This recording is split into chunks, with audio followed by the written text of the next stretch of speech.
বন্ধু খিদা লাগছে, তাড়াতাড়ি চল। চল চল চল, খিদে লাগছে। আসসালামু আলাইকুম। ওয়ালাইকুম আসসালাম। তোমরা কই যাও?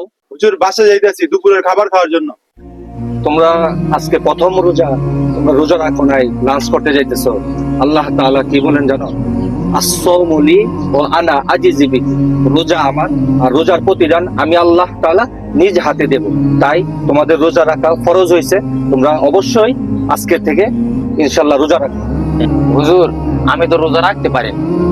তোমরা প্রাপ্তবয়স্ক, তোমাদের উপর রোজা ফরজ।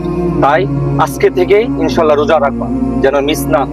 জি হুজুর, আমরা বুঝতে পারি নাই, আমরা অবশ্যই রোজা রাখবো। রোজা রাখার জন্য চেষ্টা করবো। বন্ধু, চেষ্টা না, ইনশাল্লাহ আমরা রোজা রাখবো। এখন জোহরের আজান হয়ে গেছে, চলো আমরা একসাথে জামাতের নামাজটা আদায় করি। জি হুজুর, চলেন নামাজটা পড়ে নিই। আসুন নিয়ত করি, যদি বেঁচে থাকি তাহলে 30টা রোজা রাখবো আমরা।